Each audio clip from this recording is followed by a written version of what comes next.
ಮೈಸೂರಿನ ಸಾಹಿತಿ ಹಾಗೂ ಪತ್ರಕರ್ತೆ ಶ್ರೀಮತಿ ಮಾನಲತಾ ಮೋಹನ್ ಸಾರಥ್ಯದ ಇದು ಜನಮನ ಟಿವಿ ಕನ್ನಡದ ಕೌಟುಂಬಿಕ ವಾಹಿನಿ.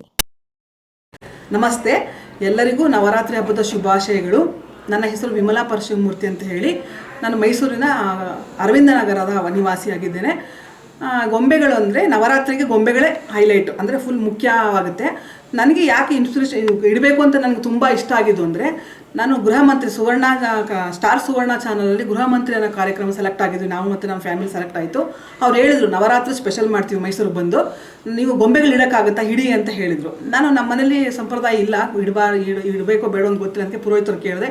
ಇಡ್ಬೋದು, ಏನು ತೊಂದರೆ ಇಲ್ಲ, ಅದು ಮುಂದಕ್ಕೆ ಬದಲಾವಣೆ ಆಗುತ್ತೆ, ಅದು ಗೊಂಬೆಗಳನ್ನ ಜೋಡಿಸ್ತಾ ಇದ್ದರೆ ನಿಮ್ಮ ಮನಸ್ಸಿಗೆ ಒಂಥರ ಪಾಸಿಟಿವ್ ಇದು ಬರುತ್ತೆ, ಇಡಿ ಅಂತ ಹೇಳಿದ್ರು.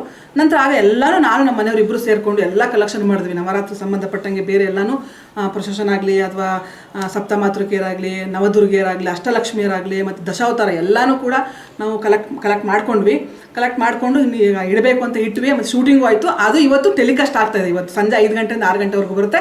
ಎಲ್ಲರೂ ತಪ್ಪದೆ ನೋಡಿ ಅಂತ ಹೇಳ್ತೀವಿ. ನಮ್ಮ ಮನೆ ಫ್ಯಾಮಿಲಿ ಮತ್ತು ಬಂಧು ಬಳಗ ಎಲ್ಲರೂ ಬರ್ತಾ ಇದ್ದೀವಿ ಚಾನಲಲ್ಲಿ, ಅದು ನೋಡಿ ಅಂತ ಹೇಳ್ತಿದ್ವಿ. ನಮಗೆ ಪ್ರೇರಣೆ ಆಯಿತು. ನವರಾತ್ರಿ ಮೇಲೆ ಕಂಟಿನ್ಯೂ ಆಗಿ ಕೂರಿಸ್ಬೇಕು ಮತ್ತು ಸ್ಪರ್ಧೆಗಳಲ್ಲಿ ಭಾಗವಹಿಸಬೇಕು. ನಾನು ಕೂಡ ಇನ್ನು ಮುಂದೆ ಹೆಚ್ಚಿನ ಗೊಂಬೆಗಳು ತೊಗೊಂಡು ಇನ್ನೂ ಚೆನ್ನಾಗಿ ಕೂರಿಸ್ಬೇಕು ಅಂತ ನನಗೆ ಒಂದು ಪ್ರೇರಣೆ ಆಯಿತು. ಆ ಪ್ರೋಗ್ರಾಮ್ನಿಂದ ನಾನು ಮುಂದೆ ಕೂರಿಸ್ಕೊಂಡು ಹೋಗ್ತಾ ಇದ್ದೀನಿ. ನಿಮ್ಗೆ ಹಾಬಿ ಹೇಳಿ. ಮತ್ತು ನೆಕ್ಸ್ಟು ನಂದು ಹಾಬಿ ನಂದು ಹವ್ಯಾಸಗಳು ರಂಗೋಲಿ ಬಿಡಿಸೋದು. ತುಂಬಾ ಇಷ್ಟ ನನಗೆ. ಎಲ್ಲ ಥರದ್ದು ರಂಗೋಲಿಗಳು, ಅದು ಚಿಕ್ಕಿ ರಂಗೋಲಿಗಳು, ನನಗೆ ಎಳೆ ರಂಗೋಲಿ ಬರಲ್ಲ. ಚುಕ್ಕಿ ಹಿಟ್ಟು, ಚುಕ್ಕಿ ರಂಗೋಲಿ ಸಂಪ್ರದಾಯವಾಗಿ ಯಾವುದೇ ಒಂದು ಇದಾಗಲಿ, ಅಂದರೆ ಒಂದು ವೆಕೇಷನ್ ಆಗಲಿ, ಒಂದು ಯಾವ ಸಿಗುತ್ತೆ ಗಣರಾಜ್ಯೋತ್ಸವ ಆಗಲಿ ಅಥವಾ ಕನ್ನಡ ರಾಜ್ಯೋತ್ಸವ ಆಗಲಿ ಅಥವಾ ಸ್ವಾತಂತ್ರ್ಯ ದಿನಾಚರಣೆ ಆಗಲಿ, ಎಲ್ಲ ಪ್ರತಿಯೊಂದು ಹಬ್ಬಗಳಲ್ಲಿ ನಮ್ಮ ಹಿಂದೂ ಪ್ರಕಾರವಾಗಿ, ಹಿಂದೂ ಸಂಸ್ಕೃತಿ ಪ್ರಕಾರ ಹಬ್ಬಗಳು, ಗೌರಿ ಗಣೇಶ, ದೀಪಾವಳಿ, ವರಮಹಾಲಕ್ಷ್ಮಿ, ಎಲ್ಲ ಹಬ್ಬಕ್ಕೆ ತಕ್ಕಂತೆ ನಾನು ರಂಗೋಲಿಗಳನ್ನ, ಚಿಕ್ಕಿ ರಂಗೋಲಿ ಬಿಟ್ಟು ಅದಕ್ಕೆ ಬಣ್ಣಗಳನ್ನು, ಕಲರ್ಸ್ಗಳೆಲ್ಲ ಹಾಕಿ ಅದು ನೋಡೋದಕ್ಕೆ ನಂಗೆ ತುಂಬ ಖುಷಿ ಆಗುತ್ತೆ, ಒಂದು ಮನಸ್ಸಿಗೆ ಆನಂದ ಆಗುತ್ತೆ. ಮತ್ತು ಬಿಡುದಿನಗಳಲ್ಲಿ, ಅಂದರೆ ಮಾಮೂಲಿ ಹಬ್ಬ ದಿನ ಅಂತಲ್ಲ, ಬಿಡುದಿನಗಳಲ್ಲೂ ನಾನು ರಂಗೋಲಿಗಳನ್ನ ಇಟ್ಟು ಅಭ್ಯಾಸ ನನಗೆ ತುಂಬ ಇಷ್ಟ.